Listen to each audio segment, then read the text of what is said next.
creo que un año clave en mi historia como lector fue en el año 2008, porque para entonces Eloy Fernández Porta, que es un gran crítico cultural español, había publicado su libro After Pop. Y yo lo había leído anteriormente, pero lentamente había ido como asumiendo lo que él decía ahí. Y entre otros mensajes, lo que Eloy dice en After Pop es que en el siglo XXI tú no tienes que diferenciar entre objetos culturales en tu consumo cotidiano y que puede ser tan interesante un cómic de superhéroes como una novela europea culta y sofisticada. Y ahí yo me di cuenta de que había de algún modo congelado algunos gustos míos de mi infancia y de mi adolescencia y juventud, porque durante la universidad y el doctorado había leído solo filosofía y literatura de alto nivel. Y rescato en esos años, 2005, 6, 7, 8, mis lecturas de cómic de superhéroes, mis recuerdos de mi gusto por la literatura fantástica, la ciencia ficción, los juegos de rol, y naturalizo, y desde entonces no he variado, ese tipo de consumo. Es decir, yo ahora mismo cualquier día puedo leer novela de Michel Houellebecq, pasar a cómic fantástico, seguir con podcast, leer filosofía contemporánea y acabar el día viendo una serie de Netflix. Y esa naturalización del consumo cultural creo que es lo que me define y lo que define a la mayor parte de los lectores de nuestra época. Y fue justamente en el 2008 cuando publico mi primera reseña de una serie de televisión, que fue Dexter. La publiqué en la revista mexicana Letras Libres, y creo que nadie había publicado en español una reseña crítica de una serie de entonces, y por tanto el 2008 es el año en que yo creo que cambia mi forma de relacionarme con la cultura. Mira, después de escribir Los campos electromagnéticos, que es un libro coescrito con GPT-2 y GPT-3, ¿no? Con GPT-2 y GPT-3, que ahí hubo una colaboración directa, aunque colaboro con artistas amigos como Joan Fontcuberta o como Jorge Caballero y Ana Giral, que trabajan con imagen hecha con algoritmos. Yo diría que mi relación con la IA generativa es la de cualquier otro ser humano de nuestra época. Todos tenemos IA en el teléfono móvil, en el celular. Todos recibimos recomendaciones de algoritmos en las redes sociales y en las plataformas audiovisuales. Por tanto, estoy atravesado por la IA, pero ahora mismo no la utilizo para generar contenidos cotidianamente. Sí, en algunos proyectos artísticos muy concretos y en general con colaborador o colaboradores. Fue el caso de los campos electromagnéticos, que lo hice con Taller Estampa, y es el caso de ciertos proyectos que estoy trabajando ahora con otros amigos y artistas y estructuras como el Supercomputing Center de Barcelona.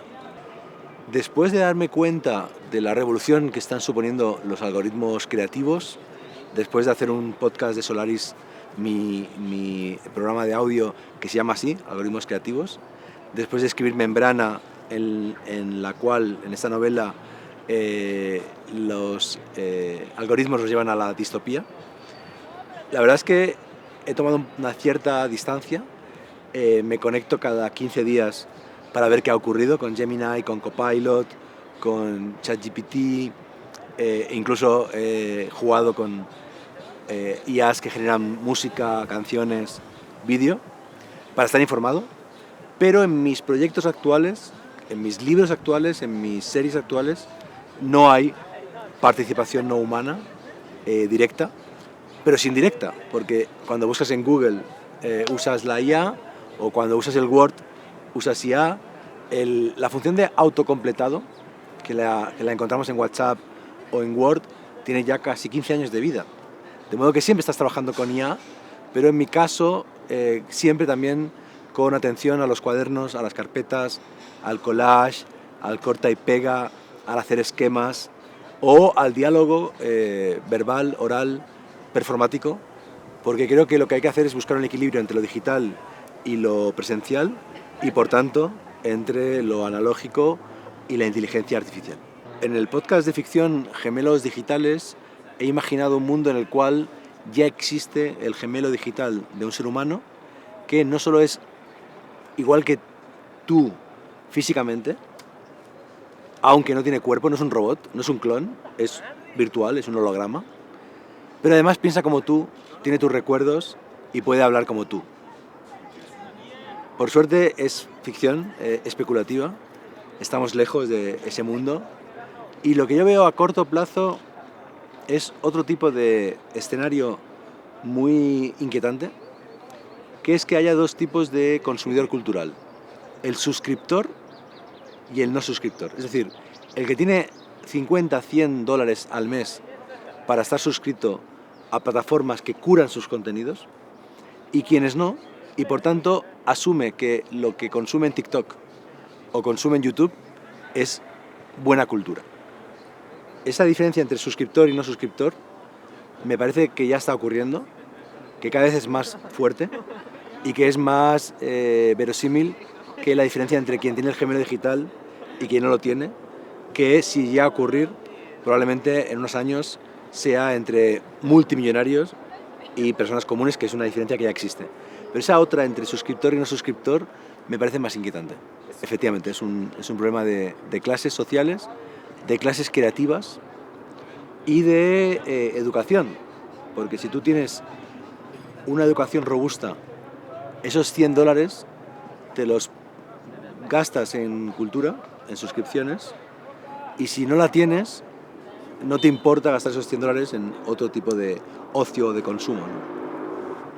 En el prólogo de la antología Mejor que Ficción, que publiqué hace más de una década y que se ha reeditado ahora en México en Almadía, con nuevas autoras incorporadas como Cristina Rivera Garza, por ejemplo, sostengo que hay como una especie de primera eclosión del impulso documental en América Latina, que tiene que ver con el choque entre los cronistas de Indias, españoles, y la realidad aborigen, pero que llega a su mayoría de edad, evidentemente, con Rubén Darío y José Martí, a finales del siglo XIX, cuando se configura una crónica muy libre, muy poética, muy interesante, para mí más interesante de la que se está construyendo en la misma época en Europa.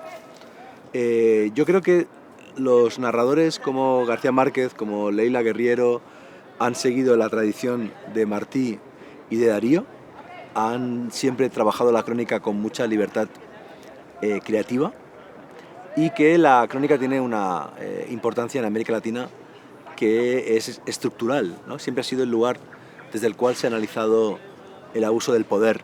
Pienso ahora en el Hilo, el podcast de Radio Ambulante, que hicieron un programa especial sobre Bukele y El Salvador, con espíritu de crónica clásica. Una tercera fundación de la crónica latinoamericana podría ocurrir en estos años justamente con las nuevas tecnologías y con la inteligencia artificial, y ahí yo veo otro tipo de modelo que podría tener que ver con Forensic Architecture. Forensic es un laboratorio de investigación sobre siglo XXI. Sobre todo monitorizan casos de crímenes de Estado y tienen un trabajo muy bueno sobre Gaza, pero también sobre Ayotzinapa, en colaboración con agentes locales mexicanos. Y el laboratorio Sigma, de aquí de México, trabaja en esa dirección. Ahí, digamos, en la intersección entre infografía, ciencia forense, periodismo, inteligencia artificial, diseño gráfico, arte contemporáneo, hay un nuevo mundo que se está abriendo, y hay laboratorios, hay proyectos en América Latina, algunos de ellos en México, en Colombia, en Argentina, en diálogo directo con Forensic Architecture, que me parece que marcarían una nueva forma de entender las narrativas documentales en el siglo XXI. Me parece que el cine documental es muy, muy interesante, muy potente en nuestra época. De hecho, todo lo documental es particularmente poderoso ahora. El teatro documental, la performance documental, la danza documental, la literatura, las series, el podcast. ¿Cuál es el reto ahora? El nuevo nivel.